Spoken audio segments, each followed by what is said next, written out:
Naira Marley and Sam Larry have been remanded in prison for 21 days by the court. S0Ckïng Kuti, a talented Nigerian singer and musician, joins us today to discuss this and more. Thank you very much for coming on the program. Thank you very much for having me. Okay, first of all, let me have your reaction to the issues happening now in the industry. Of course, Sam Larry is in prison custody. Same with Naira Marley and some other key individuals in this case in the death of Mohbad. But in the bigger picture of what's going on in our country in general, what is a bit alarming is to see people kind of celebrating this as some kind of victory. The loss of Mohbad is a tragedy. And to see even more of our talented young people who might lose their career or even their livelihood and maybe even their life if they are guilty of this crime is a tragedy for our nation in general. That we have sunk into a place where, we have become American-style gangsters and we are losing talented people to violence and unnecessary deaths. In general, if we follow what the police have said yesterday, that the nurse is a prime suspect has admitted, So, except I'm being told that Naira paid the nurse to do the job, what are we really doing? So I mean, it's a tragedy any way you look at it, from all the sides, all the angles. Is the failure of our society, is the failure of the elders. And that's one thing we don't discuss in this country. The fact that because the elders and the professionals, we too are also the elders now. I'm 40, and because we refuse to be responsible, to really be responsible for the future generations, the ones before us, it is important that we understand that even my dad, my father never had to tell me something twice. Why? Because he lived that example. Everything he asked of us, he lived it. You understand? So we as elders refusing to grow up, we are now behaving like young people so that we are, in a way, validating their behavior because we are refusing to correct or maybe we are cowards. We don't want to confront our own younger brothers and sisters, to make them better people. And the best way to do that is for us to become better people. And since we're refusing to take that step, we want to keep acting like children in the club all day, doing the same dance young people are doing. So we are dropping the ball and we are failing them. And in that aspect, more, how would I say it, maybe evil people are taking advantage of that and beginning to inspire people, our young ones, in a negative way. But is it about what the elderly ones have not done, or is it also about the younger ones not listening? No. There's no way younger ones will not listen. Because every young person in this world looks up to an adult. Okay. We're all their mentors one way or the other. You might not be the mentor of your younger brother in the house or your children, but trust me, there's an older person outside that they give that respect to and that regard. And in a way, maybe they choose that person because you also in the house, you defer your power to that person. Okay. By the way you act, the way you talk about that person, you two are looking up to that person as well. So we must really look at the big picture here and see that society, we need to do more. If you remember very well, the Dowen College issue is all around the same cultism talk. And instead of Nigerians who face that cultism head on to say, okay, we want to eradicate cultism from our society so that young people are no longer oppressed by these violent gangs and once and for all put a stop to it. They started blaming the 40-year-old boys, take them to jail, kill them, murder them.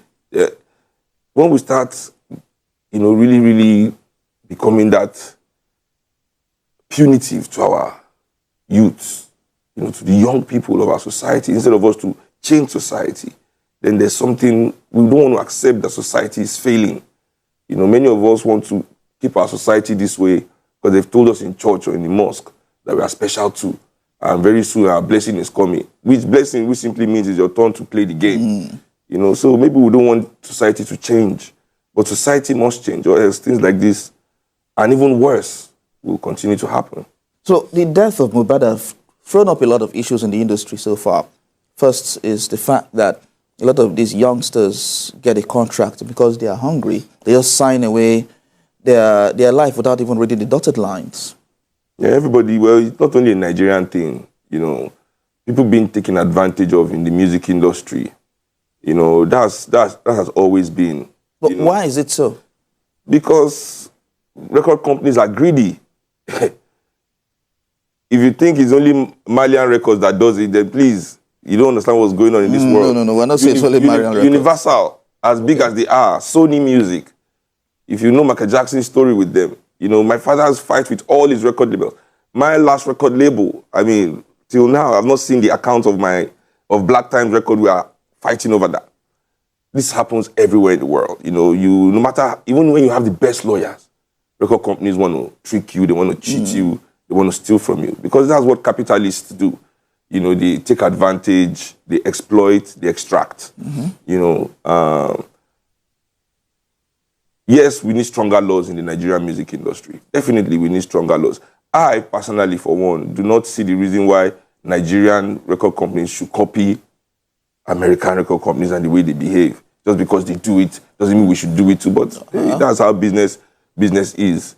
But we as musicians, we need to come together and find a way to make the laws governing our business transactions better.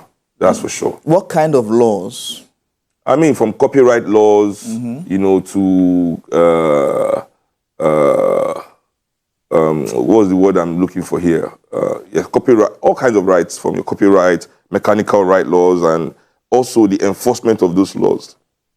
In the Nigerian laws, there are a bit of protection for us, but there's no enforcement. You know, there's no enforcement, and even when you try to enforce it, it is easy for those that you are trying to bring to justice to, you know, as Nigeria is, to corrupt the wheels of justice. So I mean, at the core of it, as I said, is a societal issue that we as Nigerians must come together to decide that we really want our society to move forward, not this selective outrage that we always exhibit here. Because this is going on constantly. Even since then, more violence has happened to more young people, you know, in the name of this cultism, you know.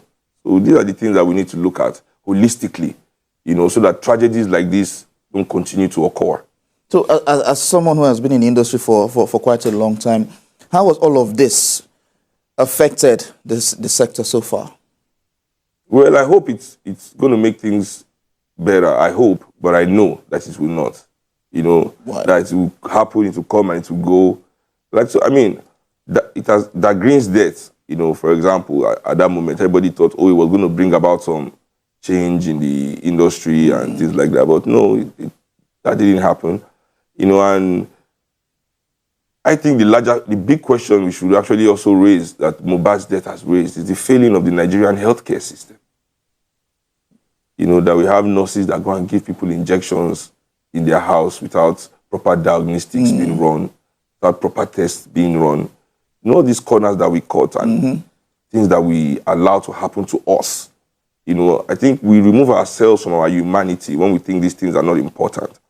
I think Mohbad's death, you know, more than anything, shows the failings of our healthcare system. And the healthcare system, I mean, the police itself said the nurse says the injection she gave him, this is because proper tests were not run. And that we even have nurses that will leave the hospital and go and meet somebody at home just to give you injection. You know, I don't understand. If there's an emergency, I tell my friends, it's not as if Lagosians or Nigerian boys, we don't have immunity or no, brave to do all these stunts American children do on TV. But no ambulance for Lagos. In Europe and America, when you are using your skateboard or you are jumping from high place, you fall down, you break your hand, bah! In less than 5 minutes, ambulance has come. They've carried you to hospital. They've given you morphine. The pain has gone. And you quickly go and do the same thing again next week when you come out of the hospital.